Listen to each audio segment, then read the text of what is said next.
Hello,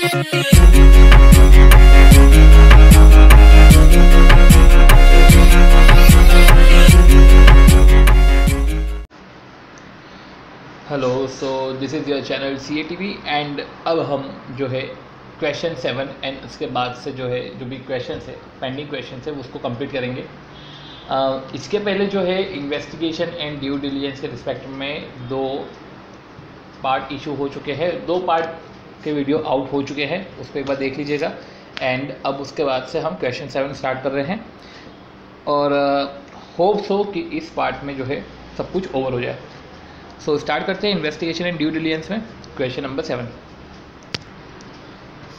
your client is contemplating taking over a manufacturing concern and desire that in the course of due diligence review you should look specifically for any hidden liabilities and overvalued asset. Your client is contemplating, क्या contemplating कर रहा है? Your client is contemplating taking over manufacturing concern and desire that in the course of due diligence review you should look specifically for any hidden liabilities. वो desire कर रहा है कि आप सबसे पहले ड्यू डिलीजेंस रिव्यू करो एंड जो भी हिडन लाइबिलिटीज़ है और ओवर वैल्यूड एसेट्स है उसके रिस्पेक्ट में जो है ड्यू डिलीजेंस रिव्यू करो। पॉइंट ये है कि जो टारगेट कंपनी है जिसको हम एक्वायर कर रहे हैं तो वो हो सकता है कि अपने एसेट्स को बड़ा चढ़ा के दिखाए या जो लाइबिलिटीज़ है वो लाइबिलिटीज़ को नहीं दिखाए, तो हिडन लाइबिलिटीज़ और ओवर वैल्यू एसेट करके दिखा सकती है।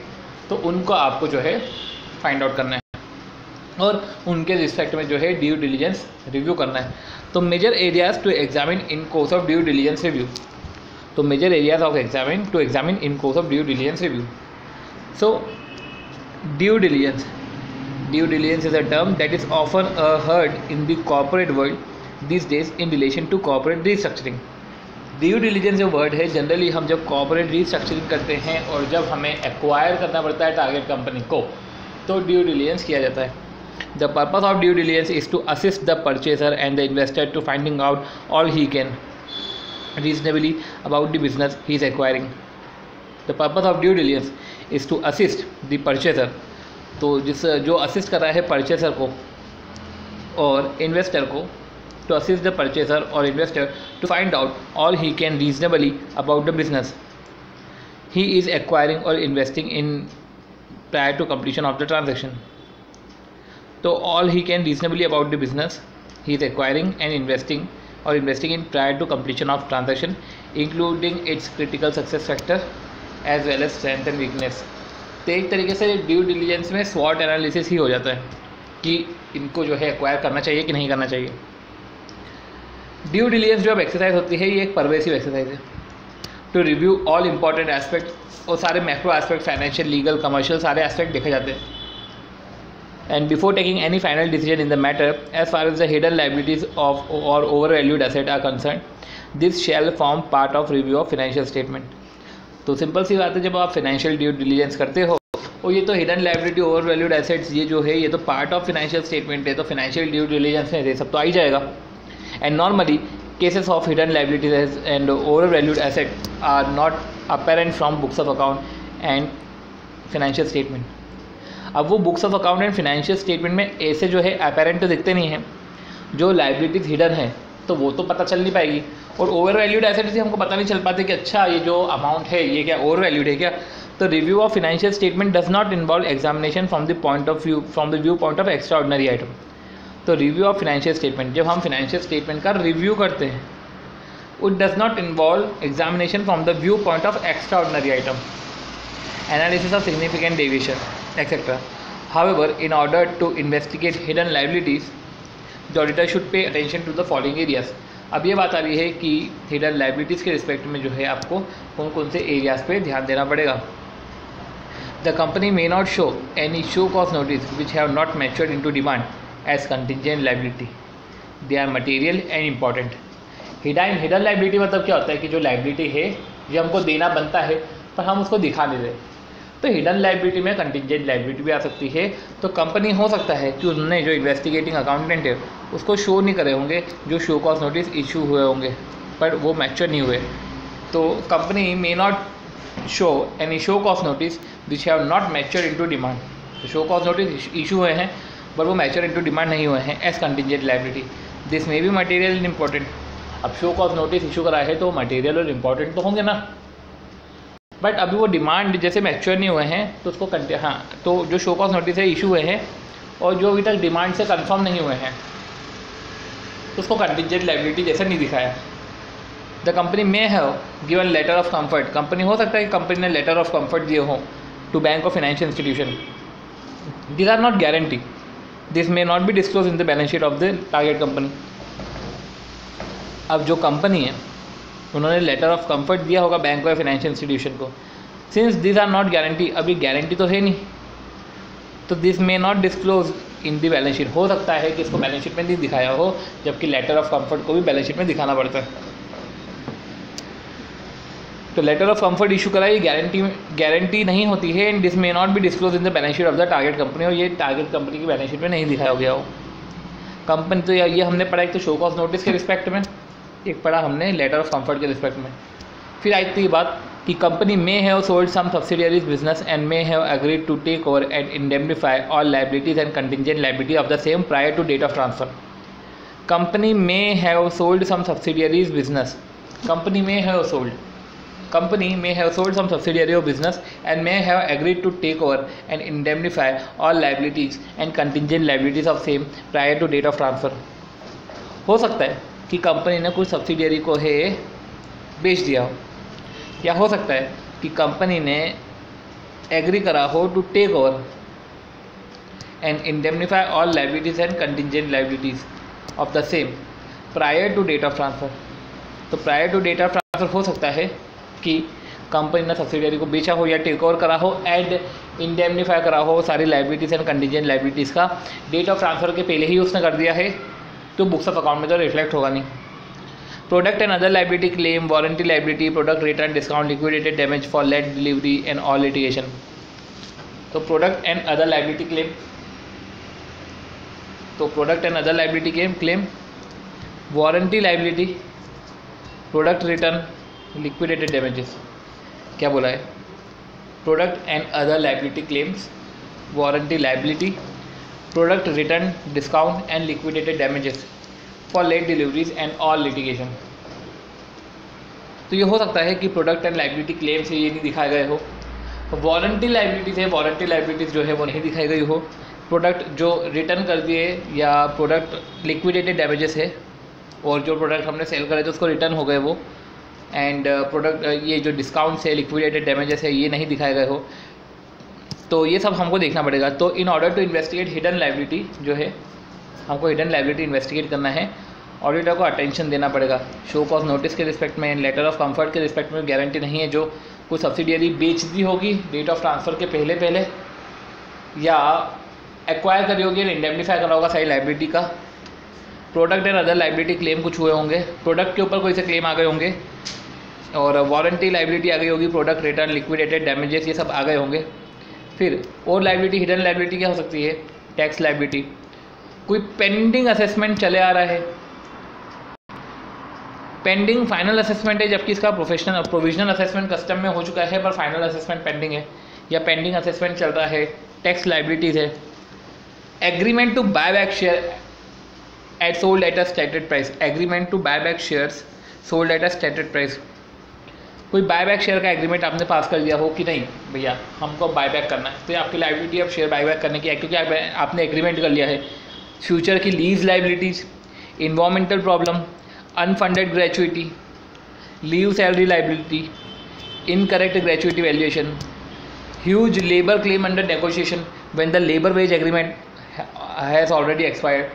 तो huge labour claim under negotiation, कि कुछ लेबर क्लेम हैं जो अंडर नेगोशिएशन है, क्लेम देना भी पड़ सकता है और नहीं देना भी पड़ सकता है। तो वो जो ह्यूज लेबर क्लेम है जो अंडर नेगोशिएशन है, when the labour wage agreement has already expired, labour wage agreement expire हो चुका है, अब नहीं बनता है देना एग्रीमेंट की, लेबर वेज एग्रीमेंट एक्सपायर हो चुका है बट कुछ क्लेम है जो नेगोशिएशन में है। कंटिजेंट लायबिलिटी जो बुक्स में नहीं दिखाई गई है, तो जनरली ये सब हिडन लायबिलिटीज़ है। तो कंटिजेंट लायबिलिटी है, लेबर वेज के रिस्पेक्ट में कुछ पेंडिंग जो है लेबर वेजेस के क्लेम है जो नेगोशिएशन में चल रहे हैं, असेसमेंट कुछ पेंडिंग है, शो कॉज नोटिस इशू हुए हैं पर अभी तक डिमांड ऑर्डर नहीं आया है, लॉन्ग पेंडिंग असेसमेंट्स है, प्रोविजनल असेसमेंट हुआ है, फाइनल असेसमेंट अभी तक नहीं हुआ है, टैक्स लाइबिलिटी है, एग्रीमेंट टू बायबैक शेयर है, लीज लाइबिलिटी है, इन्वायरमेंटल प्रॉब्लम्स है, थर्ड पार्टी के क्लेम्स हैं, कुछ अनफंडेड ग्रेचुइटी है, वैल्यूएशन इनकरेक्ट ग्रेचुइटी वैल्यूएशन, कोई ग्रेचुइटी वैल्यूएशन इनकरेक्ट करा गया है। फिर बात करेंगे हम प्रोडक्ट लाइबिलिटी की, लिक्विडेटेड डैमेजेस की, वारंटी लाइबिलिटी की, प्रोडक्ट रिटर्न एंड डिस्काउंट्स की। कंपनी ने कुछ हो सकता है सब्सिडियरी बेच दी हो, ये सब्सिडियरी को टेक ओवर करा हो, इंडेमनिफाई कर दिया हो सारी लाइबिलिटीज़ का prior to the date of transfer, this may not be reflected in the books of account of the company. तो ये हिडन लाइबिलिटीज़ है, ये books of account of the company में नहीं दिखाएंगे। तो ये जो है ये बुक्स ऑफ अकाउंट में एकदम से नहीं दिखती और इसके लिए हमको इसके रिस्पेक्ट में इन्वेस्टिगेशन करना पड़ता है। सब over valued fix asset, over valued fix asset में हमें फोकस क्या करना है, ओवर वैल्यूड फिक्स एसेट में हमको ध्यान देना है कि फिक्स एसेट बड़ा बड़ा के दिखाते हैं। तो ऑडिटर को क्या एग्जामिन करना पड़ेगा, एग्जामिन करना पड़ेगा रिसीवेबल को। ऐसा तो नहीं कि आपने रिसीवेबल बड़ा चढ़ा के दिखा के रखे हैं, ऐसा तो नहीं कि आपने रिसीवेबल से पैसा कलेक्ट हो गया है पर फिर भी आपने उसको अनकलेक्टेबल दिखाया है। ऐसा तो नहीं कि जो स्लो या नॉन मूविंग इन्वेंट्री है वैल्यूड अबव एनआरवी, तो उसको एनआरवी से, अब जो स्लो इन्वेंट्रीज है, नॉन मूविंग इन्वेंट्रीज है, जो स्लगिश इन्वेंट्रीज है, तो उसे आप कॉस्ट पे क्यों दिखा रहे हो, आपको उसको एनआरवी पे दिखाना चाहिए। तो अगर एनआरवी से ऊपर दिखा रहे हैं तो वो एक ओवर वैल्यूड एसेट है। Huge inventory of packing material with the name of company, under use और ऑब्सोलीट प्लांट एंड मशीनरी। कुछ अंडर और प्लांट एंड मशीनरी के रिस्पेक्ट में ऐसा है कि प्लांट एंड मशीनरी पे जो एक्सपेंडिचर है वो प्रॉपर्ली कैपिटलाइज हो रहा है कि नहीं हो रहा है। ऐसा तो नहीं कि हम पीएनएल में ले जा रहे हैं। और जो एब्सोल्यूट प्लांट एंड मशीनरी है और जो उसके स्पेयर है, तो अगर वो इम्पेयर्ड हो जाते हैं तो उसको इम्पेयरमेंट को कंसीडर करा है कि नहीं करा है। ज़रूरत से ज़्यादा कैपिटलाइजेशन तो नहीं करा है। लिटिगेटेड एसेट के रिस्पेक्ट में जानकारी, ओवर वैल्यूड एसेट यही होता है ना कि आप एसेट को ज़्यादा से ज़्यादा दिखा रहे हो। तो आपने ऐसा तो नहीं कि लिटिगेटेड एसेट को भी अपनी ओनरशिप में दिखा के रखा है। तो investment carry at cost through realisable value is much lower. Investment जो कैरी हो रहा है at cost through realisable value is much lower. तो अभी हम जो बात कर रहे थे, हमने एक रिसीवेबल की बात करी, हमने इन्वेंट्रीज की बात करी। अब हम पढ़ रहे हैं प्लांट एंड मशीनरी के रिस्पेक्ट में। एंड प्लांट एंड मशीनरी के रिस्पेक्ट में हमने ये पढ़ा कि जो अनयूज और ऑब्सोल्यूट प्लांट एंड मशीनरी है या उसके स्पेयर्स है, अगर वो इम्पेयर्ड हो गए हैं तो हमको इम्पेयर्ड को कंसीडर करना चाहिए। और फिर एसेट अगर much more than the market value हो रहे हैं तो हमको ये चेक करना है कि हमने प्रॉपर जो है कैपिटलाइजेशन करा है कि नहीं करा है, फॉरेन एक्सचेंज फ्लक्चुएशन को प्रॉपरली टेक कर करा है कि नहीं करा है। लिटिगेटेड एसेट के रिस्पेक्ट में है और इन्वेस्टमेंट के रिस्पेक्ट में है कि investment carried at cost through realisable value is much lower. तो investment carried at cost through realisable value is much lower. ऐसा तो नहीं कि जो इन्वेस्टमेंट है वो कॉस्ट पे वैल्यू कर रहे हैं, दो जो रियलाइजेबल वैल्यू है वो रियलाइजेबल वैल्यू लोअर है। इन्वेस्टमेंट जो है carrying at a very low rate of return, कि जो लो रेट ऑफ रिटर्न है फिर भी वो मेरी इन्वेस्टमेंट जैसे दिख रहा है। कुछ इंफ्रास्ट्रक्चर प्रोजेक्ट एक्सपेंडिचर है जो कैपिटलाइज होकर रखे हैं पर वो इतना कैपिटलाइज होने नहीं चाहिए, वो इंफ्रास्ट्रक्चर प्रोजेक्ट एक्सपेंडिचर है।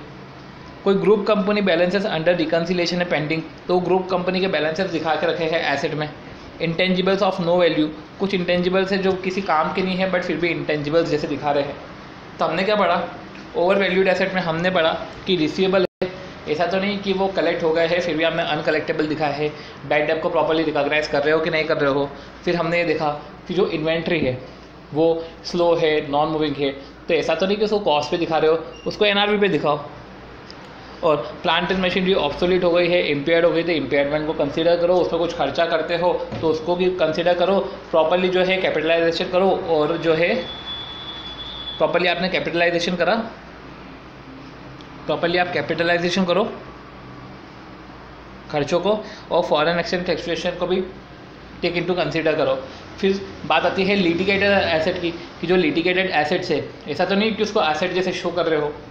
और इन्वेस्टमेंट है तो इन्वेस्टमेंट को कैरी कर रहे हो कॉस्ट पे, भले उसका रियलाइजेबल वैल्यू कम है तो इन्वेस्टमेंट को फिर उसको रियलाइजेबल वैल्यू पे लेकर आओ। इन्वेंट्री को भी एनआरवी पे लेकर आओ। इंफ्रास्ट्रक्चर प्रोजेक्ट एक्सपेंडिचर है उसको कैपिटलाइज तो नहीं करके रखा हुआ है। इन्वेस्टमेंट जो लो रेट ऑफ रिटर्न अगर आपको दे रही है उसको क्या फिर भी अभी ऐसा इन्वेस्टमेंट आप कंसीडर कर रहे हो। ग्रुप कंपनी के बैलेंसेस इंटेंजिबल जिसके वैल्यू नहीं है फिर भी वो बैलेंस शीट में दिखा रहा है, तो एक तरीके से ओवर वैल्यूड एसेट्स है। अब फिर बात आती है क्वेश्चन नंबर 8 की, और क्वेश्चन नंबर 8 ये बोलता है कि कंपनी जो है engage in manufacturing of chemical. तो कंपनी जो है केमिकल मैन्युफैक्चर कर रही है और recording high sales turnover, but इसका प्रॉफिट ना डिक्लाइन हो गया since the last 5 years. Turnover high है पर प्रॉफिट कम है, तो मतलब कि टर्नओवर जो है हायर है पर डिक्लाइनिंग है प्रॉफिट लास्ट 5 ईयर से। अब investigator appointed to find out reason. अब इन्वेस्टिगेटर अपॉइंट किया, बोला कि भैया रीज़न फाइंड आउट करो, what are the points would you verify. तो अब हम समझते हैं कि भैया कैसे हो सकता है, कैसे हम वेरीफाई करें। तो declining in net profit despite of increasing sale. Net profit का इंक्रीज हुआ, डिक्लाइन हुआ, जबकि सेल्स इंक्रीज हो रही है। तो as per the fact there has been consistently high turnover. Turnover consistently high है, नेट प्रॉफिट कम है, तो ये एक कौन सी सिचुएशन आ गई, ये एक आ गई anomalous situation. It may be attributed to one or more following reasons. ये इस तरीके से हो सकता है, जैसे कि अनफेवरेबल सेल्स मिक्स। मैं आपको ऐसा समझा देता हूँ कि जिस प्रोडक्ट में मार्जिन है कम, वो प्रोडक्ट बिक रहा है ज़्यादा, तो सेल्स तो बढ़ गई पर जो है प्रॉफिट उतना नहीं बढ़ रहा। तो प्रोडक्ट जिसमें मार्जिन कम है, जिसमें पीवी रेशियो कम है, वो ज़्यादा बिक रहा है। Negative impact of financial leverage. हो सकता है कि आपने ज़्यादा लोन ले लिया हो, तो इंटरेस्ट भैया इंटरेस्ट तो चार्ज होगा, इंटरेस्ट चार्ज होगा तो इसका प्रॉफिट पे इम्पैक्ट तो आएगा। हो सकता है कि सेल्स इसलिए बढ़ रही हो क्योंकि अदर आइटम्स को भी आपने सेल्स में डाल दिया हो, जैसे incidental revenue, freight, excise duty, sales tax. इसको सेपरेटली रिकॉर्ड करना चाहिए क्योंकि वो तो सेट ऑफ होता है, क्योंकि ये हम तो बियर करते नहीं हैं। तो उसके रिस्पेक्ट में जो है other item included in sales, तो हो सकता है कि सेल्स ऐसे बढ़ के दिखा दी हो। High administrative and selling expenses. High administrative and selling expenses जैसे कुछ पीरियड कॉस्ट है, वो तो फिक्स है नेचर में, तो भले ही सेल्स बढ़े घटे, ट्रेंड कैसा भी हो, ये खर्चे तो लगेंगे ही लगेंगे। इनफैक्ट ये खर्चे तो एक पैटर्न में बढ़ते ही हैं। तो इस तरीके से ये फिक्स्ड है और इनकी ग्रोथ भी जो है कांस्टेंट रहती है। और ये जो सेल इंक्रीज़ हुआ है, तो सेल के जो इंक्रीज़ हो रहा है उसके प्रपोर्शन में नहीं बढ़ती, ये बढ़ती है। वो सेल जैसे इंक्रीज़ हो रहा है धीरे धीरे, उसके ज़्यादा प्रपोर्शन में ये खर्चे बढ़ते हैं। तो इस तरीके से हो सकता है कि हमारा प्रॉफिट कम आ गया हो। तो ले देखिए, हमको जो भी पॉइंट पढ़ने हैं वो सारे पॉइंट इस रिस्पेक्ट में पढ़ रहे हैं कि सेल ज़्यादा दिख रही है और प्रॉफिट कम आ रहा है। Cost price relationship. Cost of raw material बढ़ गई होगी, लेबर बढ़ गया होगा, पर corresponding increase in sales price उतना नहीं बढ़ा। अब corresponding increase in sales price उतना नहीं बढ़ा तो क्वांटम तो चलो ठीक है, सेल्स तो बढ़ी बट प्रॉफिट तो कम होगा अगर corresponding increase in sales price ऐसे नहीं हुआ तो। Competitive price. When sale have been made at cut throat prices. जब सेल को कट थ्रोट प्राइसेस पे करना पड़ता है क्योंकि ड्यू टू कॉम्पिटिशन, अब कॉम्पिटिशन से प्राइस पे इम्पैक्ट आ सकता है। तो where sales have been made at cut throat prices in order to eliminate competition from the market. क्योंकि कॉम्पिटिशन एलिमिनेट करना है मार्केट से, तो जो कॉम्पिटिशन है उसको जो है वो मार्केट से एलिमिनेट करना है। तो कॉम्पिटिशन जो है हमें मार्केट से एलिमिनेट करना है, तो हमें कट थ्रोट प्राइसेस पे बेचना पड़ेगा। तो where sale has been made at cut throat prices in order to eliminate competition from the market, profit would be in declining trend in short run. तो अगर जो है सेल कट थ्रोट प्राइसेस पे हो रहा है in order to eliminate competition from market, profit would be a declining trend. तो जो प्रॉफिट होगा वो तो डिक्लाइनिंग ट्रेंड पे होगा। Addition in fixed asset. हो सकता है कि फिक्स्ड एसेट में कुछ एडिशन हो, तो फिक्स्ड एसेट में जो भी एडिशन है तो उसके कारण हो सकता है कि डेप्रिसिएशन चार्ज होगा ज़्यादा। अब अगर डेप्रिसिएशन चार्ज होगा तो पीएनएल डेबिट होगा, और पीएनएल डेबिट होगा तो हमारा प्रॉफिट जो है वो कम हो जाएगा। तो इस तरीके से हमने ये वाला जो है क्वेश्चन ओवर करा है। क्या पढ़ा हमने इसमें कि कैसे सेल बढ़ सकती है और प्रॉफिट कम हो सकता है। ऐसी सिचुएशन, किसकी सिचुएशन में ऐसा हो सकता है कि सेल का जो है सेल तो बढ़ रही है पर हमारा प्रॉफिट कम हो रहा है। अनफेवरेबल सेल्स मिक्स, कि सेल्स का टर्नओवर तो अच्छा है पर जो जिसका मार्जिन है वो ही कम है, तो प्रॉफिट हमारा कम हो रहा है। फिर फिनेंशियल एवरेज हो सकता है क्योंकि इंटरेस्ट कॉस्ट है, अदर आइटम्स को सेल में इंक्लूड कर दिया। हाई एडमिनिस्ट्रेटिव और सेलिंग एक्सपेंसेस है, ये तो डायरेक्ट है। एडिशन इन फिक्स कॉस्ट भी एक तरीके से डायरेक्ट है, फिक्स एसेट, क्योंकि डेप्रिसिएशन चार्ज हो रहा है।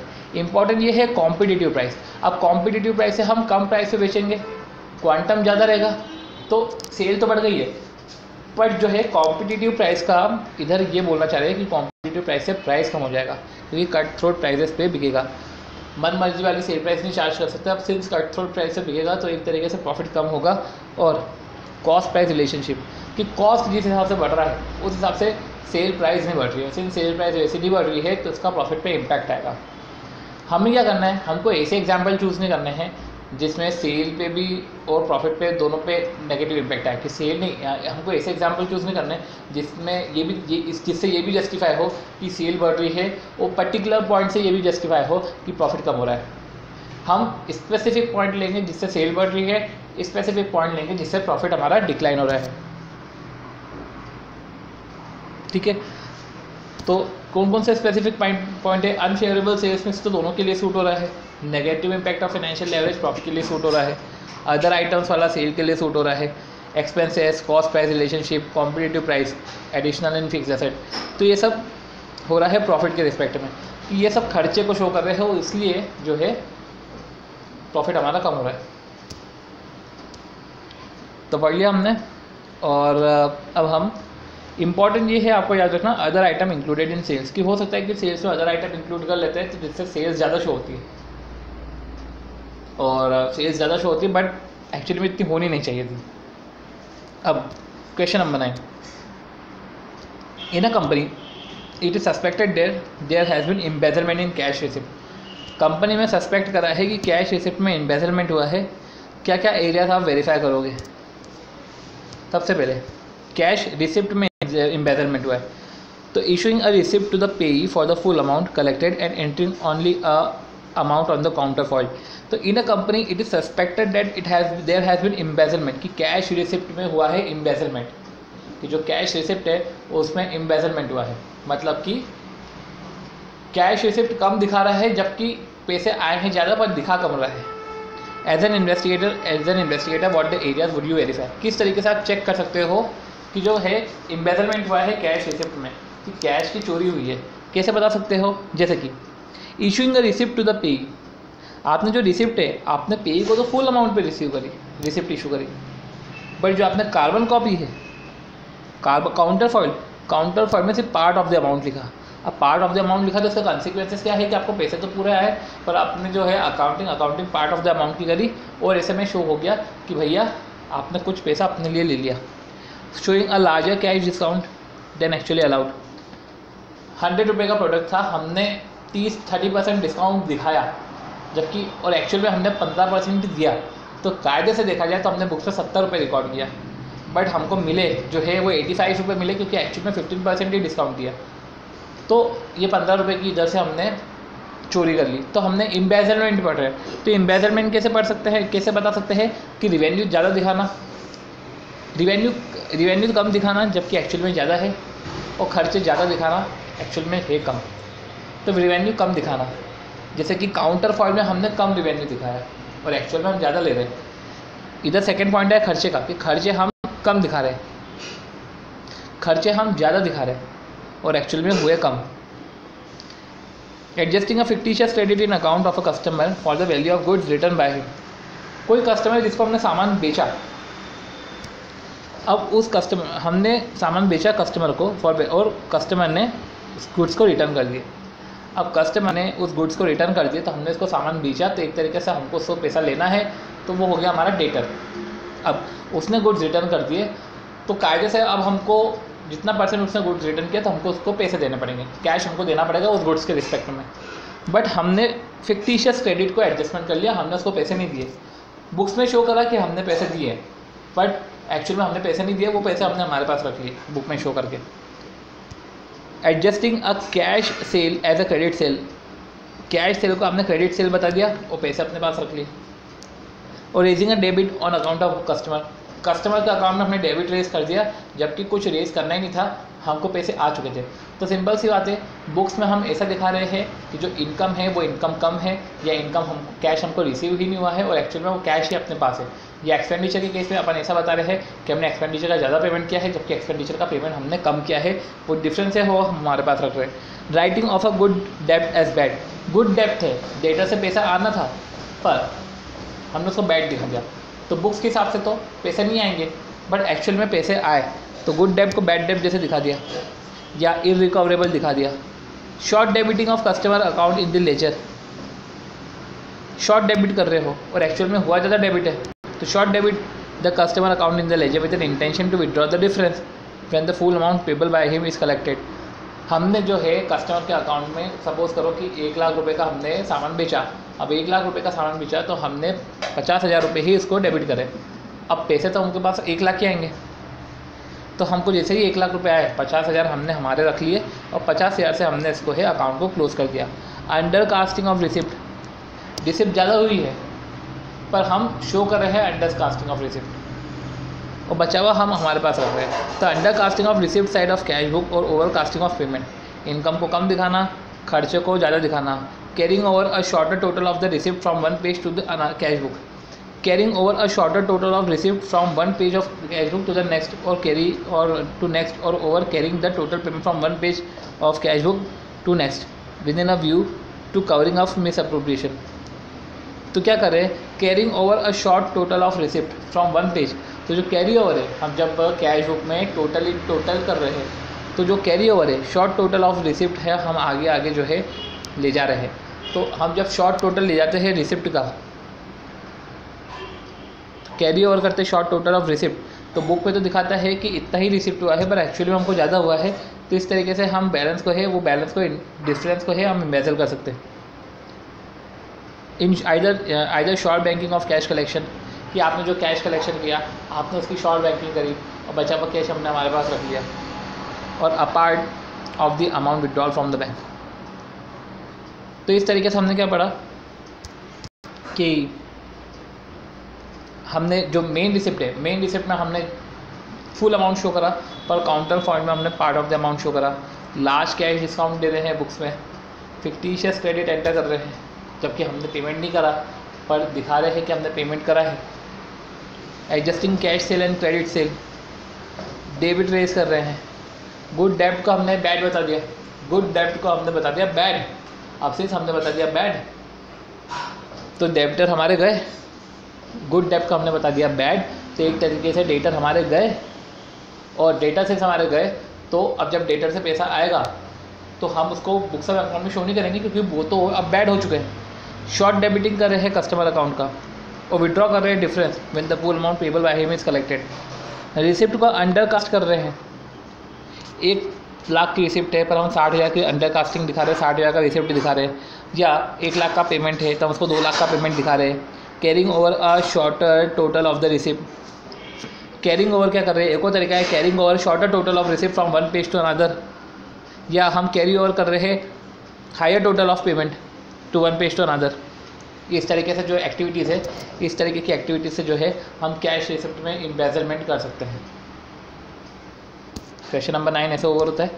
फिर क्वेश्चन नंबर 10 हमने जो पढ़ा एरियाज ऑफ ड्यू डिलिजेंस, हम पढ़ चुके थे इसके पहले वाले ऑडियो में, तो इससे पहले वाले वीडियोस में रिवीजन वीडियो में हम इसको देख चुके हैं तो इसको वापस देखने की जरूरत नहीं है, हमने पढ़ लिया है। Right a short note on fraud through supplier laser, जो हमको सप्लाई कर रहा है, जो हमको सप्लाई कर रहा है, सिंपल सी बात है, किसी पर्सन ने मुझे सामान करा सप्लाई तो मेरे को उसको पेमेंट करना है। तो मेरे को एक तरीके से कैसे मैं फ्रॉड कर सकता हूँ कि मैंने बुक्स में दिखा दिया कि पेमेंट हो गया पर एक्चुअल में हुआ नहीं। या तो मैं ऐसा शो कर सकता हूँ कि जो उसने मेरे को सामान बेचा, तो किस तरीके से हम एक तो सामान बेचने के रिस्पेक्ट में फ्रॉड कर सकते हैं, पेमेंट के रिस्पेक्ट में फ्रॉड कर सकते हैं। तो किस तरीके से फ्रॉड कर सकते हैं सप्लायर के लेजर से, तो फ्रॉड थ्रू सप्लायर लेजर, किस तरीके से फ्रॉड कर सकते हैं through supplier laser. Adjusting fictitious और डुप्लीकेट इनवॉइस, एक तरीके से हमारा मोटो ये होना चाहिए कि हमारा पेमेंट जो है बुक्स ऑफ अकाउंट में ज़्यादा दिखाना चाहिए, ताकि बुक्स ऑफ अकाउंट में पैसा ज़्यादा दिखाया जाए पेमेंट का, तो उतना कैश रिलीज़ होगा। अब उतना कैश रिलीज़ होगा तो एक्चुअल में तो कम है, दिख ज़्यादा रहा है तो पैसा ज़्यादा रिलीज़ होगा, और जो डिफरेंस अमाउंट है वो डिफरेंस अमाउंट हम हमारे लिए इम्बेजल कर लेंगे। तो एडजस्टिंग फिक्टिशियस और डुप्लीकेट इनवॉइस, या तो फिक्टिशियस इनवॉइस या डुप्लीकेट इनवॉइस जो है हम एडजस्ट कर रहे हैं। तो फिक्टिशियस इनवॉइस निकाल लो या डुप्लीकेट इनवॉइस उनके नाम पे इशू कर दो, तो ऐसा शो हो जाएगा कि कंपनी ने अच्छा एम्पल ऑफ जो है परचेस करा है from the supplier, and subsequently misappropriating the money when payment are made, और जब पेमेंट मेड होगा उसके रिस्पेक्ट में तो मिस अप्रोप्रिएट कर लेंगे। या सप्रेसिंग क्रेडिट नोट, कि सामने वाले ने सामान बेचा तो अब हमको उसको पेमेंट करना है, तो ये हमारे लिए क्रेडिटर हो गया। सामने वाले ने हमको सामान बेचा तो हमको उसको पेमेंट करना है, तो ये हमारा होगा क्रेडिटर। तो suppressing credit note issued by the supplier. अब सप्लायर के लिए तो हम डेटर है, अब सप्लायर के लिए हम डेटर है, तो सप्लायर ने क्रेडिट नोट इशू करा। क्रेडिट नोट इशू करा, ये देखते ये मानो कि सप्लायर बोल रहा है कि तुम इतना पेमेंट मुझे मत करो। हो सकता है क्वालिटी में दिक्कत हो सकता है क्वालिटी में दिक्कत हो, रेट में डिफरेंस आए, तो जो है सप्लायर जो है क्रेडिट नोट हमको देगा। वो क्रेडिट नोट हमको देगा और बोलेगा कि ऐसा करो कि जो हम क्रेडिट नोट आपको दे रहे हैं, अब क्रेडिट नोट दे रहे हैं मतलब एक तरीके से सप्लायर हमसे कम अब डिमांड कर रहे हैं, पैसे कम डिमांड कर रहे हैं, पर बुक्स में अगर हमने शो कर दिया तो बुक्स में जो है आउटफ्लो कम होगा, और आउटफ्लो कम होगा तो पैसे होंगे कम रिलीज़। तो पर जो ये सप्रेशन है, हमने ये सप्रेशन कर दिया क्रेडिट नोट का, मतलब हमने दिखाया ही नहीं क्रेडिट नोट। तो क्रेडिट नोट आया पर हमने दिखाया नहीं बुक्स में, तो बुक्स में तो कैश उतना ही रिलीज़ होगा जितना रिलीज़ करना था। पर सिंस अब सप्लायर को इतनी डिमांड ही नहीं है, तो जो डिफरेंस है वो डिफरेंस हम हमारे पास रख लेंगे। जैसे कि 1000 रुपये हमने जो है 1 लाख का माल जो है सामने वालों ने हमको बेचा, सप्लायर ने हमको बेचा। अब उनने 2000 का क्रेडिट नोट इशू कर दिया, तो क्रेडिट से बुक्स में 98,000 का पेमेंट होना चाहिए, बट बुक्स में 98,000 का हम पेमेंट नहीं दिखा रहे हैं, हम 1 लाख का ही पेमेंट दिखा रहे हैं, और जो 2000 है 2000 हम हमारे पास रख लेते हैं। तो ये हो गया सप्रेशन ऑफ क्रेडिट नोट, क्योंकि अगर हम दिखा देते तो बुक्स में भी 98,000 का ही पेमेंट होता और सिर्फ 98,000 ही आउटफ्लो होते, तो हमारे पास कुछ बचता नहीं। फिर withdrawing amount which remain unclaim for more then the normal time limit, जो अमाउंट जो सप्लायर ने नॉर्मल टाइम लिमिट के बाद क्लेम ही नहीं किया है, तो विड्रॉ कर लो amount which remain unclaim for more than normal time limit for one reason or other by showing the same has been paid to the parties. तो सप्लायर ने क्लेम नहीं करा और बुक्स में ऐसा शो कर रहे हैं कि हमने उनको पे करा, और पे करा तो कैश रिलीज़ होगा, और वो कैश रिलीज़ आप अपने लिए विड्रॉ कर लो। मीन्स कोई सप्लायर है पुराना, सपोज करो 1 लाख रुपये उसको देने के, पर सामने वाला क्लेम ही नहीं कर रहा है, पर हमें बुक्स में हमको खाता क्लोज करना है, हमने एंट्री करी। अब एंट्री करी है, कैश रिलीज़ होगा, तो सामने वालों को तो अब लेना ही नहीं है हमसे पैसे, हम तो सिर्फ बुक्स में दिखा रहे हैं, और बुक्स के रिस्पेक्ट में जो है कैश अब रिलीज़ होगा। अब कैश रिलीज़ हुआ तो वो विड्रॉ कर लिया। तो withdraw amount which remain unclaim for more than normal time limit for one reason either by showing the same have been made by to the parties. तो शो कैसे कर रहे हैं कि same have been made to the parties, but actually में वो parties को गया नहीं है, वो तो एम्बेजल्ड हो गया है। Accepting invoices at prices considerably higher than the market price. Invoices जो है, हम इन्वॉइसेस को हाइयर वैल्यू पे कंसिडर कर रहे हैं मार्केट प्राइस से ज़्यादा। And collecting the excess claim from the supplier directly, वो जितना भी एक्सेस पेमेंट करा है सप्लायर को, उससे डायरेक्टली जो है अमाउंट इतना कलेक्ट कर रहे हैं। तो collect the excess claim from the supplier directly. तो किस तरीके से गड़बड़ कर सकते हैं सप्लायर लेजर में? सिंपल सी बात है, हम पेमेंट ही ज़्यादा दिखा रहे हैं, या तो इन्वॉइसेस का क्वांटिटी बढ़ा दो या इन्वॉइसेस की प्राइस बढ़ा दो, जो भी है कैश का आउटफ्लो होना चाहिए। सामने वाले ने क्रेडिट नोट इशू कर दिया, पर हम उसको ऐसा नहीं दिखा रहे, वो भी कैश इनफ्लो होगा, कैश आउटफ्लो होगा। कोई सा अकाउंट है वो आइडल अकाउंट है, सप्लायर क्लेम ही नहीं कर रहा है, पर हमको फिर भी दिखाने का है कि नहीं हमने उसको पेमेंट नहीं करा है, तो कैश आउटफ्लो होगा, और कैश आउटफ्लो होगा तो इधर से हम एम्बेजल कर लेंगे। इसके बाद आती है बात ओवर वैल्यूड एसेट एंड जो है हिडन लाइबिलिटी के रिस्पेक्ट में, जो है हमें क्वेश्चन इसमें था कि उसके रिस्पेक्ट में हमको कैसे ड्यू डिलिजेंस करना है, इन सब की बातें हैं। तो वो ये हम पढ़ चुके हैं, तब हम पढ़ते हैं नेक्स्ट क्वेश्चन पे। नेक्स्ट क्वेश्चन है अच्छा क्वेश्चन, जो है question number 13। You have been appointed to investigate a suspected embezzlement of cash receipt. अब यू हैव बीन अपॉइंटेड, आपको अपॉइंट किया गया है कि इंस्पेक्ट करो suspected embezzlement of cash receipt, कि आप जो है suspected embezzlement of cash receipt जो है उसको इन्वेस्टिगेट करो। किसी डिपार्टमेंट स्टोर में कैश रिसिप्ट का जो है एम्बेजलमेंट हो रहा है, उसको आप इन्वेस्टिगेट करो। तो आप उसको इन्वेस्टिगेट कैसे करोगे? अब इसके पहले हम जब एम्बेजलमेंट पढ़ रहे थे, तो इधर हम क्या पढ़ रहे थे, कहाँ से फ्रॉड हो सकते हैं। हमने इधर पढ़ा कि कहाँ से जो है एरियाज़, कहाँ से जो है फ्रॉड हो सकता है, कहाँ से एम्बेजलमेंट जो है वो हो सकता है। अब बोल रहे हैं कि क्या करोगे आप, इन्वेस्टिगेशन आप कैसे करोगे। तो क्या बोला इधर कि इधर जो हमने पढ़ा वो हमने पढ़ा कि कंपनी में सस्पेक्ट किया जा रहा है कि एम्बेजलमेंट इन कैश रिसिप्ट है। तो इन्वेस्टिगेटर एज एन इन्वेस्टिगेटर हमको पता करना है एरियाज जहाँ पे एम्बेजलमेंट होता है, और इधर बोला जा रहा है कि आप इन्वेस्टिगेशन जो है कैसे करोगे, what step would you take in this regard. तो step you take in this regard. अब investigation of suspected embezzlement of cash receipt. While doing investigation of a suspected embezzlement of cash receipt, embezzlement of cash receipt हुआ है और आपको अब क्या करना है, इन्वेस्टिगेशन करना है। तो we would like to take below mention step. तो जो क्या क्या स्टेप्स है जो मेंशन, जो स्टेप जो है एग्जीक्यूट करनी चाहिए। That before proceeding to investigate a suspected embezzlement, like investigating accountant should ascertain the exact duty of the person concerned who is suspected to have committed a fraud. Before proceeding to investigate, before going to the investigation, investigation पे जाने से पहले, a suspected embezzlement, the investigating accountant should ascertain the exact duties of the person concerned who is suspected. तो exact duties पता करो of the person concerned who is suspected to have committed a fraud. तो जो concerned person है जिस पर suspicion आ रहा है उसकी exact duties जो है ascertain करो। His relationship to the general routine of office, उसका relationship क्या है, किस पोस्ट पे वो काम करता है, and the circumstance in which any known instances of defalcation come into light, and the circumstance in which any known instances of defalcation have come into light. Such an inquiry would give a clue to promising avenues of investigation. इस type की enquiry जो है वो एक promising avenues of investigation को raise करेगी। तो हमने क्या पढ़ा, हमने पढ़ा कि before proceeding to investigate a suspected embezzlement, the investigating accountant जो है एसर्टेन करे exact duties of concern person who is suspected to have committed a fraud. उसका रिलेशनशिप क्या है in general routine of office, उसका रिलेशनशिप क्या है in general return of office, and the circumstance in which any fraud instances of defalcation have come in to light. और circumstances देखो कि किस सर्कमस्टेंसेस में है ये any known instances of defalcation have come in to light. Such an inquiry would give a clue to promising avenues. आप inquiry करो जिससे आपको क्ल्यू मिलेगा कि कहाँ कहाँ पे फ्रॉड हो सकता है। Greater the authority of the individual suspected of a fraud, wider would be the field which would have to be covered by the investigation. अगर हायर अथॉरिटी पे ये फ्रॉड हो रहा होगा तो एक तरीके से जो है फील्ड हो सकती है वास्ट, इसलिए हमको फिर इन्वेस्टिगेशन तरीके से करना पड़ेगा। He should also examine the line of responsibility between the various members of the staff. तो he should also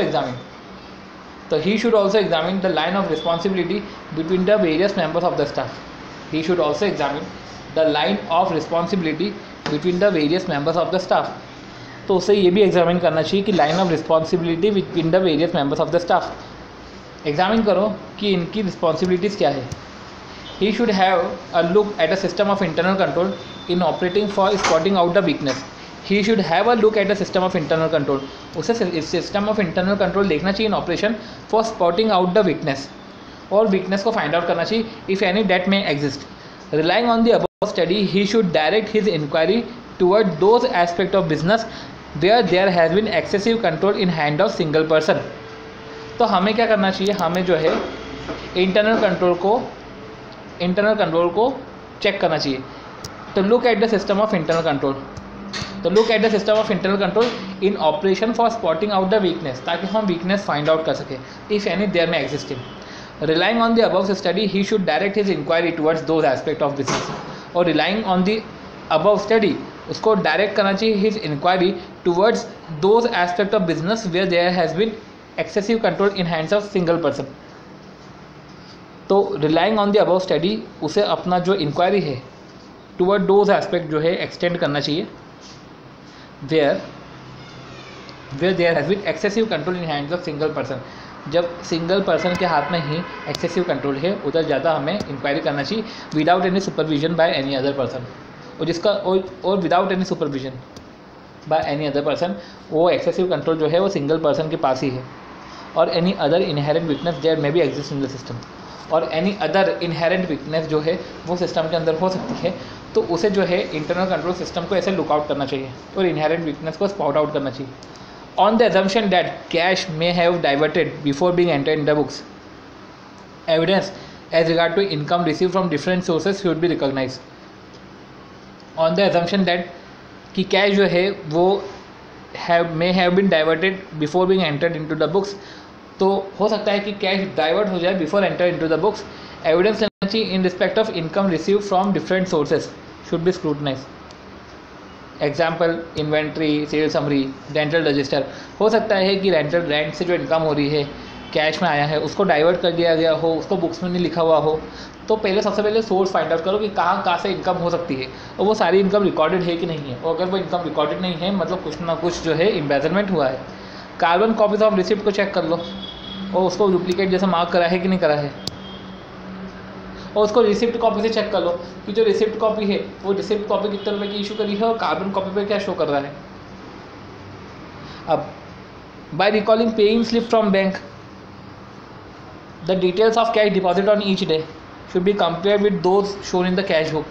कि कैश बुक में जितना आप शो कर रहे हो उतना ही बैंक में जमा करा है कि करा है. सेल्स ऑफ स्क्रैप जो है, कलेक्शन ऑफ रेंट है, उसको प्रॉपर्ली रिकॉर्ड कर रहे हैं कि नहीं कर रहे हैं.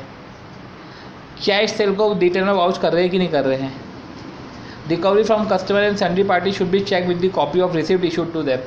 और जो रिकवरी हो रही है कस्टमर से, तो हमको चेक करना है कि जो कस्टमर से रिकवरी हो रही है एज पर द रिसिप्ट हो रही है कि नहीं हो रही है. और withdrawal from the bank should be checked by reference to corresponding entries in the bank passbook. और जो विड्रॉल है जो बैंक से होते हैं तो सारे विड्रॉल जो है बैंक पासबुक में शो करे कि नहीं करे हैं, क्योंकि बैंक पासबुक को देखते हुए एंट्री होती है. तो सारे जो विड्रॉल है तो सारे विड्रॉल शो हो रहे कि नहीं हो रहे बैंक पासबुक में. क्योंकि अगर सारे विड्रॉल शो नहीं हो रहे होंगे तो हमारे अकाउंट में बैलेंस ज़्यादा दिखाएगा, जबकि अकाउंट की बैलेंस कम. तो इस तरीके से जो है डिफरेंस आ जाएगा. तो हमने क्या पढ़ा है, हमने पढ़ा है कि किस तरीके से जो है कैश रिसिप्ट का एम्बेजलमेंट हो सकता है. तो while doing investigation suspected embezzlement of cash receipt of a departmental store we would like to take below mention step. तो while doing investigation of suspected embezzlement of cash receipt हो सकता है कि भैया कैश रिसिप्ट का embezzlement हो गया हो किसी डिपार्टमेंटल स्टोर में, जैसे कि बिग बाजार ये सब. तो आप कैसे इन्वेस्टिगेशन करोगे. सबसे पहले कंसर्न पर्सन है उनकी एग्जैक्ट ड्यूटीज़ को समझोगे, उनका जनरल रूटीन समझोगे और सर्कमस्टेंसेस समझोगे कि कब ये हुआ. In which any known instances of defalcation जो है वो कैम टू लाइट. इंक्वायरी करोगे, इंक्वायरी करके आपको पॉसिबल एवेन्यूज़ पता चलेंगे. और जितनी बड़ी अथॉरिटी होगी scope of area of investigation wide हो जाएगा. फिर ही should also examine the line of responsibility between the various members of staff. और वेरियस मेंबर ऑफ स्टाफ में लाइन ऑफ रिस्पॉन्सिबिलिटी भी एग्जामिन करो. इंटरनल कंट्रोल देखो कि कुछ वीकनेस तो नहीं है, और अगर वीकनेस है तो इंक्वायरी उसी एस्पेक्ट को करो जहाँ पे वीकनेस है. जैसे कि एग्जांपल वीकनेस का, जैसे कि सिंगल पर्सन के हाथ में एक्सेस कंट्रोल है और उस पर रिव्यू भी नहीं होता है, तो उधर वीकनेस आ सकती है. तो उधर आप ज़्यादा इंक्वायरी करो और वीकनेस को और समझो कि उधर हुआ है क्या इन्वेस्टिगेशन, क्योंकि उधर ज़्यादा चांसेस है इन्वेस्टिगेशन के, उधर ज़्यादा चांसेस है एम्बेजलमेंट के. फिर कार्बन कॉपीज़ को आप चेक कर लो रिसिप्ट से. पेइंग स्लिप का आप चेक कर लो. सेल्स ऑफ स्क्रैप को चेक करो कि प्रॉपर्ली रेंट जो है वो प्रॉपर्ली रिकॉर्ड हो रहे हैं कि नहीं हो रहे हैं. That refund of amount deposited with the electricity supply company and the government authority should be examined and to find out if any of this amount has been misappropriated. Refund of amount deposited with the electricity supply and other government authorities. तो ये check करो कि जो rent का collection है, scrap cell है, जो हम इलेक्ट्रिसिटी में डिपॉजिट करके रखते थे, उसका अगर उनको रिफंड आया है, जनरली उस पर ध्यान कौन देता है. बहुत पुराना रिफंड है, रिसिप्ट और उस पर ध्यान कौन देता है. तो चेक करो कि जो उनके रिफंड आ रहे हैं उसको प्रॉपर्ली अकाउंट फॉर कराया कि नहीं करा. उसको ऐसा तो नहीं कि मिस अप्रोप्रिएट कर दिया कैश में, यूँ तो दिखा दिया बुक्स में कि ये रिफंड हो गया है बट उसको मिस अप्रोप्रिएट कर दिया.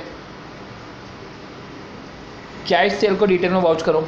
रिकवरी फ्रॉम कस्टमर हो रहा है कि नहीं हो रहा है, सन्ड्री पार्टी से हो रहा है कि नहीं हो रहा है, और अगर हो रहा है तो उतना अमाउंट पे हो रहा है कि नहीं हो रहा है. तो ये सब हम चेक करो. ऐसा तो नहीं कि अभी भी डेट एंड जैसे दिखा रहे हैं जबकि हमको कैश रिसीव हो गया है, पर कैश रिसीव हुआ है तो हमने उसको कैश में दिखाया नहीं और अभी हमने उसको अपने पास रख लिया, एम्बेजलमेंट कर लिया. तो एक तरीके से सिंपल सी बात है, कैश का इनफ्लो होना बट कैश का ज़्यादा इनफ्लो होना और बुक्स में कम दिखाना, या बुक्स में कैश का ज़्यादा आउटफ्लो होना और तो बुक्स में कैश का कम इनफ्लो होना पर एक्चुअल में कैश का ज़्यादा इनफ्लो होना. या बुक्स में कैश का ज़्यादा आउटफ्लो होना पर एक्चुअल में आउटफ्लो कम होना। तो सिंपल सी बात है, बुक्स में दिखाना जो हम चाहते हैं और जो हुआ है वो हमारे पास है। तो क्या हुआ कि हमने इनकम कम दिखाई पर हुई ज़्यादा, या एक्सपेंडिचर जो है हमने ज़्यादा दिखाया पर हुए कम। तो इस तरीके से एम्बेजलमेंट होता है। और बाकायदा पासबुक में करस्पॉन्डिंग एंट्रीज चेक करो, तो इससे जो है एम्बेजलमेंट ऑफ कैश रिसिप्ट है वो कम हो सकती है। अब हमने पढ़ा क्वेश्चन नंबर 14। क्वेश्चन नंबर 14 क्या है कि J limited is interested in acquiring S limited. तो जो जे लिमिटेड है उसको एस लिमिटेड को एक्वायर करना है, उसको वैल्यूएशन ऑफ एस है वो फ्यूचर मेंटेनेबल सेल्स के ऊपर डिपेंडेंट है। तो क्या आपको फैक्टर्स कंसीडर करने पड़ेंगे जब आप फ्यूचर मेंटेनेबल टर्नओवर डिसाइड कर रहे हो? तो फ्यूचर मेंटेनेबल टर्नओवर डिसाइड कर रहे हो तो उसमें अपन ने एक निमोनिक बनाया था सीपीटी मार्केट। और सीपीटी मार्केट में ये निमोनिक है कि कंपटीशन का अफेक्ट होता है फ्यूचर मेंटेनेबल सेल्स पे, क्वांटम पे, क्वांटिटी पे फ़र्क पड़ता है, पॉलिटिकल एंड इकोनॉमिक कंसिडरेशन का भी फ़र्क पड़ता है, ट्रेंड का फ़र्क पड़ता है और मार्केटेबिलिटी का फ़र्क पड़ता है। ट्रेंड में क्या बोलते हैं कि आप भैया आपके पास सेल्स कितनी है, क्या वो कॉन्स्टेंटली इंक्रीज़ हो रही है कि फ्लक्चुएटिंग है।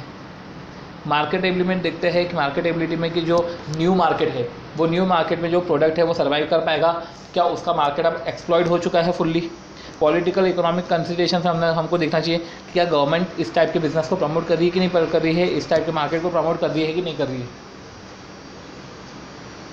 तो whether the sales in the home market are likely to increase or decrease as a result of various emerging economic trends, whether the sale in the home market are likely to increase or decrease competition, what is the likely effect on business if other manufacturer enter the same field, अगर दूसरे manufacture भी इसमें आ गए तो इससे आपके business पे क्या इम्पैक्ट आएगा। और if product which would sell in competition are placed on market at cheaper price, क्या प्रोडक्ट को चीपर प्राइस पे बेचा जाएगा, क्या प्रोडक्ट की क्वांटिटी कम हो जाएगी, क्या डिमांड है प्रोडक्ट का वो कम होगा कि बढ़ेगा। तो इन सब फैक्टर्स को देखते हुए जो है सेल्स भी फ्यूचर मेंटेनेबल टर्नओवर भी अफेक्ट होगा। तो एक तरीके से कंपटीशन है, पॉलिटिकल इकोनॉमिक कंसिडरेशन है, ट्रेंड है, मार्केटेबिलिटी है, इससे जो है हमारा जो है फ्यूचर मेंटेनेबल टर्नओवर है वो अफेक्ट हो सकता है। ठीक है, अब हमारा लास्ट क्वेश्चन आता है what will be your approach, कि अप्रोच क्या होना चाहिए इन इन्वेस्टिगेशन अंडर सेक्शन 210 एंड 213। तो 210 होता है जब इन्वेस्टिगेशन जो करती है इन्वेस्टिगेशन सेंट्रल गवर्नमेंट करती है, और 213 है जब इन्वेस्टिगेशन ट्रिब्यूनल करती है। तो हमने पढ़ा है कि इन्वेस्टिगेशन, इंक्वायरी और इंस्पेक्शन में हमने बाकायदा लॉ में पढ़ा था कि क्या होता है सेक्शन 210 और सेक्शन 213। पर इधर बोलना चाह रहे हैं कि आपका इन्वेस्टिगेशन का अप्रोच कैसे होता है, कैसे आप इन्वेस्टिगेशन करोगे। तो the approach of investigation under section 210 and 213 into the affairs of the company, तो जो जनरल अप्रोच है for investigation under 210 213 of the companies act 2013 is condition by the legal requirement in this regard. तो उसमें हमें legal requirement भी देखनी पड़ेगी। The affairs of the company में इंक्लूड एवरीथिंग। तो जब आप इन्वेस्टिगेशन कर रहे हो 210 213 में, तो जो अफेयर्स ऑफ अ कंपनी है may include everything such as goodwill, profit and loss, contract, investment, asset, share holding in subsidiaries. तो आप जब इन्वेस्टिगेशन कर रहे हो तो सब चीज़ें इन्वेस्टिगेट करोगे, मे इंक्लूड एवरीथिंग। तो जब आप इन्वेस्टिगेशन कर रहे हो तो investigation into affairs of the company कर रहे हो, और जब आप investigation into affairs of the company कर रहे हो तो उसमें सभी इंक्लूड हो जाते हैं, जैसे गुडविल का इन्वेस्टिगेशन, प्रॉफिट एंड लॉस का, कॉन्ट्रैक्ट का जो कंपनी कर रही है, कंपनी के इन्वेस्टमेंट है, कंपनी के एसेट्स है। तो वो सब चीज़ें आप जो है आप ये सब चीज़ें देखते हो। तो also the specific circumstances mention in this section like fraud, management, operation of any share holder come with in the terms of affairs of the company. तो जो specific circumstances are mentioned in this section like fraud, mismanagement, operation of any shareholder come within the term affairs of a company. अब investigation under section 210 and 213 do not call for any special approach। तो ये जो बोल रहे हैं कि investigation आपको करना है सेक्शन 210 और सेक्शन 213 में, तो कोई स्पेशल अप्रोच की बात नहीं कर रहा है। तो investigation under 210 213 do not call for any special approach. Step for pursuing the investigation are clarity of terms of reference. The approach of any investigation is determined on a consideration of nature of investigation, कि investigation का nature क्या है, उसके हिसाब से जो है investigation का तरीका होगा।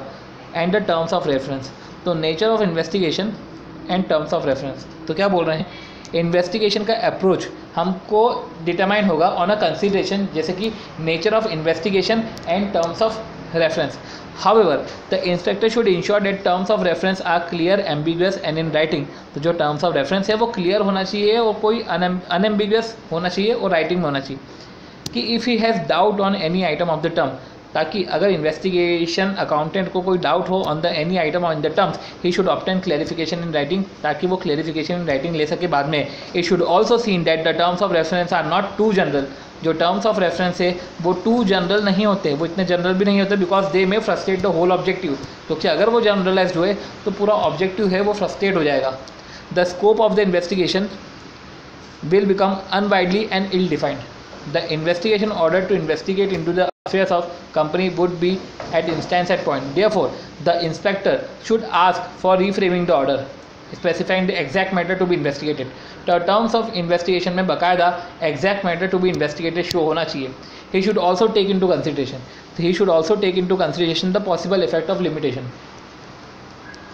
उसको ये भी कंसिडर करना चाहिए कि possible effect of limitation if any put in the terms of reference and should keep the central government informed in writing about their effect on the investigation. Inspector जो है, इंस्पेक्टर को should ask for the reframing the order specifying the exact matter of investigation. He should also take the consideration the possible effect of limitation, कि limitation के possible effect क्या है, और उसको if any put in the terms of reference and should keep the central government inform. उसको central government को time to time inform करना पड़ेगा इन writing about their effect of the investigation. अब क्या पढ़ा हमने ये पढ़ा कि अप्रोच ऑफ इन्वेस्टिगेशन है ना वो जनरल होती है. If determine on the consideration, वो डिटरमाइन होता है on the nature of investigation and term of reference. अब टर्म ऑफ रेफरेंस जो है क्लियर होना चाहिए, अनएम्बिगुअस होना चाहिए और राइटिंग में होना चाहिए. If he has any doubt about any items of the term, अगर कोई सा डाउट है about any items of the terms, term of reference में अगर if he has any doubt, तो सबसे पहले टर्म्स ऑफ रेफरेंस को ठीक करो, क्योंकि वो अदरवाइज फ्रस्ट्रेट कर देगा होल ऑब्जेक्टिव. तो terms of investment in reference में क्लियर टर्म्स होना चाहिए, अनएम्बिगुअस टर्म्स होना चाहिए, राइटिंग में टर्म्स होना चाहिए, और उसके हिसाब से जो है इन्वेस्टिगेशन अप्रोच जो है डिज़ाइन होगा. अगर term of reference ill defined या इल स्ट्रक्चर है तो स्कोप पूरा इल स्ट्रक्चर्ड हो जाएगा. तो next point of consideration for the inspector, तो जो नेक्स्ट पॉइंट है for consideration of inspector would be determination of scope of investigation on the basis of terms of reference. जो टर्म्स ऑफ रेफरेंस के basis पे जो है scope of investigation जो है डिटरमाइन होता है. At this stage it may be useful for the inspector to go into the history of the company.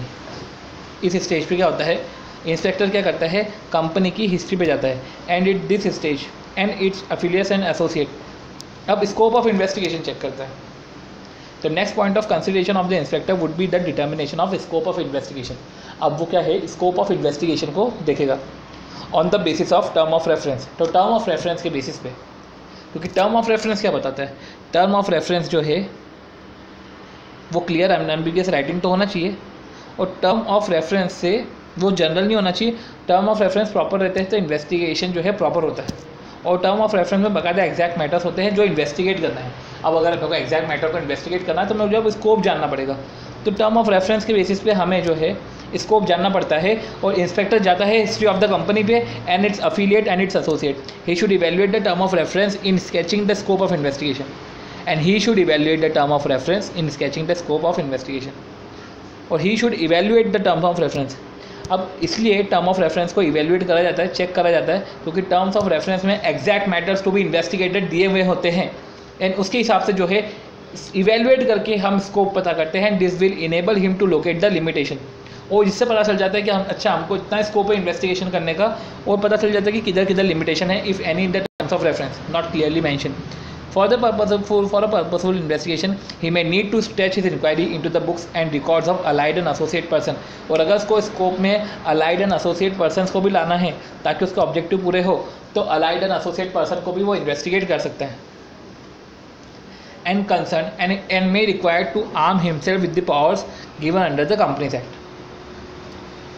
Period of investigation, he should also have regard to the period over which the investigation should stretch. Evaluation of terms of reference and the consequential determination of scope of investigation are twin prop on which entire investigation would rest, and therefore inspector appointed under 210 and 213 should devote careful attention to this. So he should have regard to the period over which investigation should stretch. तो he should have regard to the period, तो period का ध्यान देना चाहिए जहाँ तक इसको stretch कर सकते हैं. और evaluation of terms of reference, तो evaluation of terms of reference जो है एंड फिर उसके हिसाब से स्कोप डिटरमाइन करना एक ट्विन प्रॉब है on which entire investigation would rest in, and therefore inspector appointed under section 210 and 213 should devote careful attention to this. अब उसके बाद नेक्स्ट स्टेप क्या होती है? नेक्स्ट स्टेप होती है फ्रेमिंग ऑफ प्रोग्राम. अब next step is the investigator and inspector should frame his program for investigation. अब इन्वेस्टिगेशन का प्रोग्राम होगा. He should keep adequate working note, बाकायदा एडिक्वेट वर्किंग नोट होने चाहिए, paper with reference, cross reference होना चाहिए. Process of investigation हमको follow करना चाहिए. तो at the actual process of investigation would be essentially an evidence gathering procedure. और बाकायदा इवेंट गैदरिंग प्रोसीजर स्टार्ट हो जाएगा at every step. He should have regard to the procedure laid down in this section. He should have regard to the procedure laid down in this section. He should have regard to the procedures laid down in this section regarding production of document and evidence and examining on oath, seizure of document. He should also keep his mind open to the revelation he come across in the process of evidence collection. उसको अपना mind open रखना चाहिए, क्योंकि जब evidence collection का procedure हम जब perform कर रहे हैं तो उस केस में हो सकता है कि उसको बहुत सारे रिविलेशन से कम अक्रॉस हो. And should assess whether the program of investigation needs amendment और नॉट. और जो फर्दर जो रिविलेशन है उससे फिर वो असेस करेगा कि क्या इन्वेस्टिगेशन के प्रोग्राम है क्या उसको अमेंडमेंट या मॉडिफाई करना चाहिए कि नहीं करना चाहिए. Using the work of expert, तो using the work of expert में क्या बोला गया है कि you should also consider the assistance of other expert. कि जब इन्वेस्टिगेशन वो कर रहा है, उसको लग रहा है कि एक्सपर्ट के वर्क की ज़रूरत है और तभी उसका ऑब्जेक्टिव फुलफिल होगा, तो ही should also consider whether the assistance of other expert like engineer, lawyer etcetera is necessary in the interest of a comprehensive and foolproof examination of the documents and information. So he should also consider whether assistance of other expert like engineer, lawyer is necessary in the interest of a comprehensive and foolproof examination of document and information. क्या वो necessary है in the interest of a comprehensive and full proof examination, कि अगर मेरे को comprehensive करना है या फुल प्रूफ एग्जामिनेशन करना है तो क्या एक्सपर्ट का वर्क जरूरी है क्या.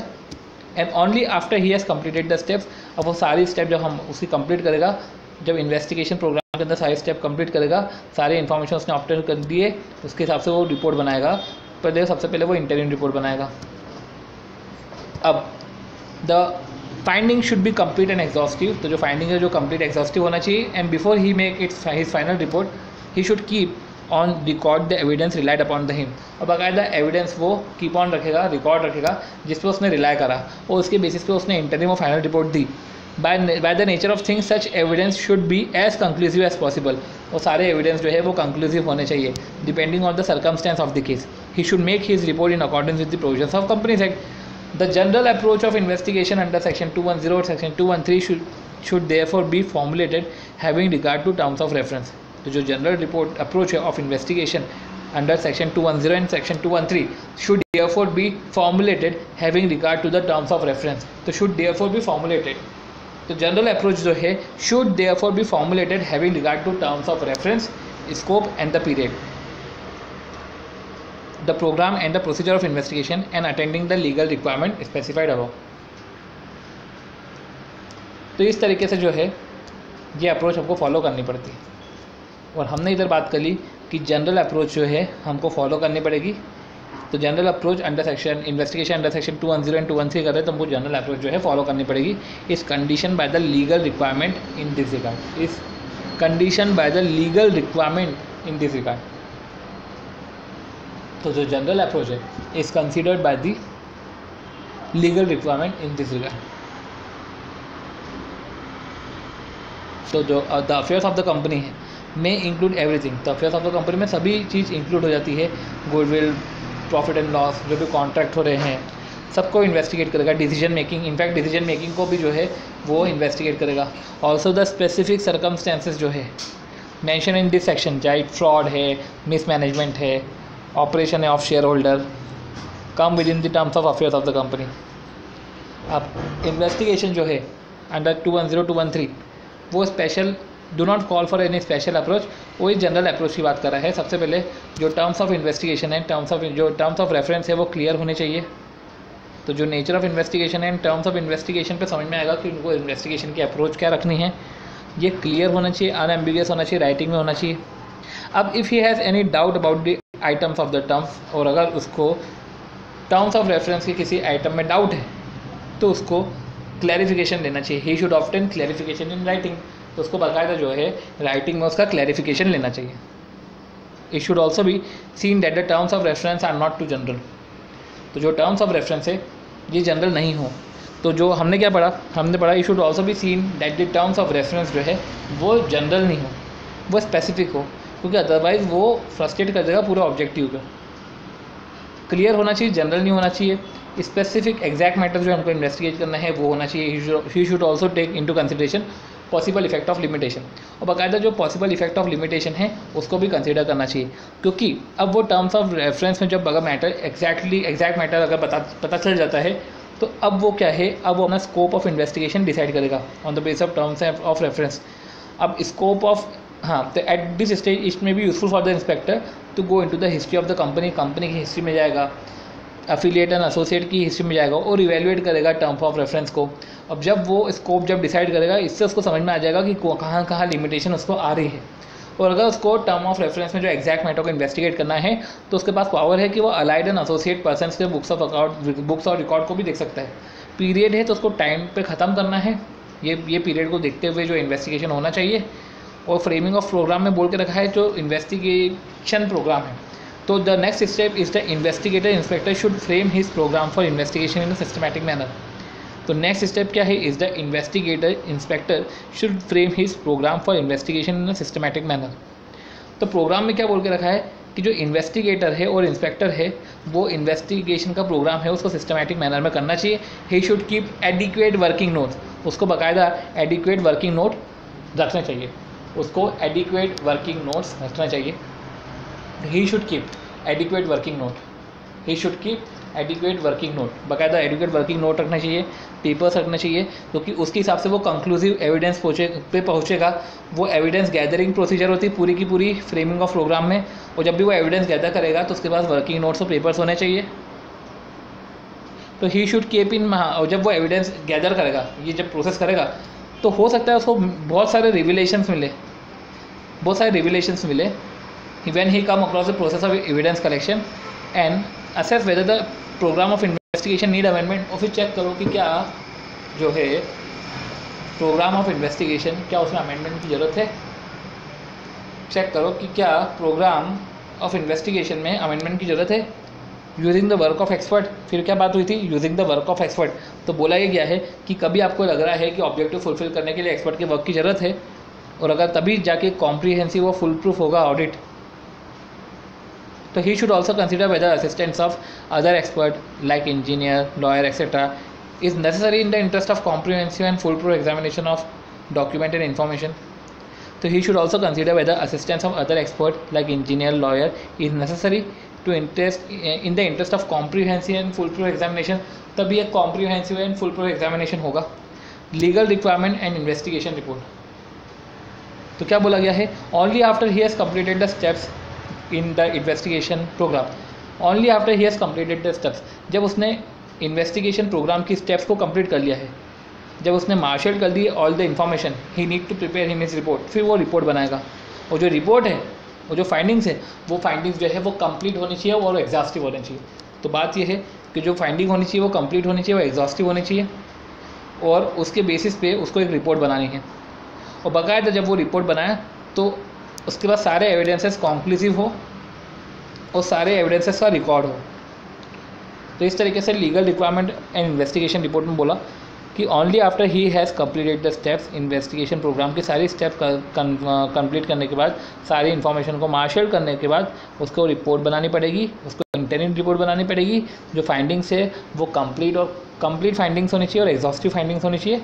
और before making his final report he should obtain keep on record the evidence. जो उसने एविडेंस गैदर करे, जो उसने फाइंडिंग्स गैदर करी, तो उस रिकॉर्ड ऑफ एविडेंस जिस पर उसने रिलाई होकर रिपोर्ट बनाई है वो कंक्लूसिव होना चाहिए। वो कंक्लूसिव एविडेंस के रिस्पेक्ट में उसके बाद में इन्वेस्टिगेशन की रिपोर्ट बननी चाहिए। तो इस तरीके से जो है इन्वेस्टिगेशन एंड ड्यू डिलीजेंस के रिस्पेक्ट में चैप्टर हमारा ओवर होता है। एंड इस तरीके से जो है हमारा ये वाला रिवीजन ओवर होता है। फिर उसके बाद हम फिस्कल लॉस को ऑडिट करेंगे। एंड हमने क्या पढ़ा था, हमने फिर ये इधर हमने जो चैप्टर पढ़े, हमने जो क्वेश्चन पढ़ा, वो क्वेश्चन पढ़ा हमने सेक्शन 210 सेक्शन 213 के रिस्पेक्ट में इन्वेस्टिगेशन कैसे होता है, फ्यूचर मेंटेनेबल टर्नओवर कैसे डिसाइड होता है, तो उसके लिए हमको क्या क्या फैक्टर्स देखने पड़ेंगे। फिर हमने बात करा था कि एम्बेजलमेंट होता है कैश रिसिप्ट में इन डिपार्टमेंटल स्टोर, तो ये एरियाज है जहाँ पे हमको जब ध्यान देना पड़ेगा। तो ये हमने एक क्वेश्चन पढ़ा था। फिर हमने एक क्वेश्चन पढ़ा था कि जो है फ्रॉड सप्लायर लेजर के थ्रू कैसे फ्रॉड कर सकते हैं, तो एक तरीके से हमको जब पेमेंट ज़्यादा दिखाने थे और जो है हाँ, तो इस तरीके से हमको सप्लायर लेजर में हमको ये दिखाना था कि पेमेंट हुए हैं ज़्यादा बुक्स में, जबकि पेमेंट एक्चुअली में उतने ज़्यादा हुए नहीं हैं। और इस तरीके से हमको सप्रेस करने थे क्रेडिट नोट्स को। इस तरीके से हमको चीज़ें दिखानी थी कि परचेज ज़्यादा कर रहे हैं, पेमेंट हम ज़्यादा कर रहे हैं, तो ऐसा करते हुए हमको शो करना था। और कभी अगर नॉर्मल टाइम लिमिट से ज़्यादा हो गया हो, पेमेंट नहीं हुआ है, फिर भी हम उसको ऐसा पेमेंट दिखा रहे हैं ताकि जो है पेमेंट यहाँ से कैश आउटफ्लो दिखाए अकाउंट्स में और हमने इसको एम्बेजल कर लिया। तो इस तरीके से जो है एरियाज ऑफ फ्रॉड्स हमने देखे थे, ड्यू डिलिजेंस के हमने एरियाज़ देखे। और फिर हमने ये देखा कि कैश रिसिप्ट का एम्बेजलमेंट कैसे होता है, कि खर्चे ज़्यादा दिखा दो, इनकम कम दिखा दो बुक्स में। तो इस तरीके से हमने ये देखा था। फिर बाकी हमने ये हमने देखा था कि हायर सेल्स होता है और डिक्लाइन हो रहा है नेट प्रॉफिट, तो ये कैसे हो रहा है, तो हायर सेल और डिक्लाइन हो रहा है नेट प्रॉफिट, तो अनफेवरेबल सेल्स मिक्स के कारण हो सकता है। डेबिट फिर अपने एक्सपेंडिचर के रिस्पेक्ट में पढ़ा था, other items including in sales पढ़ा था, हायर एडमिनिस्ट्रेटिव सेलिंग एक्सपेंसेस देखे थे। कॉस्ट प्राइस रिलेशनशिप के बारे में बात करें तो कॉस्ट प्राइस रिलेशनशिप में ऐसा था कि भैया कॉस्ट बढ़ रही है उस प्रपोर्शन में सेल नहीं बढ़ रहे हैं, कॉम्पिटिटिव प्राइस है, प्रॉफिट कम हो रहा है। एडिशन इन स्पेसिफिक एसेट है, तो उसमें जो है प्रॉफिट कम हो रहा है क्योंकि डेप्रिसिएशन चार्ज हो गया। ओवर वैल्यूड एसेट के रिस्पेक्ट में पढ़ा था आपने, रिसीवेबल है, रिसीवेबल को आपने अनकलेक्टेबल दिखा रहे हो जबकि रिसीव हो चुके हैं। नॉन मूविंग इन्वेंट्रीज को, स्लो इन्वेंट्रीज को आपने एनआरवी पे दिखाया है, नहीं है, आप कॉस्ट पे दिखा रहे हो और या तो एनआरवी से ऊपर पे दिखा रहे हो। प्लांट एंड मशीनरी को है वो इम्पेयर्ड हो गए हैं, तो आपको इम्पेयर को कंसीडर करना चाहिए। और फिर प्रॉपर कैपिटलाइजेशन होता है कि नहीं हो रहा है प्लांट एंड मशीनरी का, ओवर कैपिटलाइजेशन तो नहीं हो रहा है, फॉरेन एक्सचेंज के फ्लक्चुएशन है वो कैपिटलाइज हो रहे हैं कि नहीं हो रहे हैं, वो भी देखना पड़ता है। लिटिगेट असेट्स को आपने ओन प्रॉपर्टी बता के आप प्रॉपर्टी ज़्यादा दिखा रहे हो।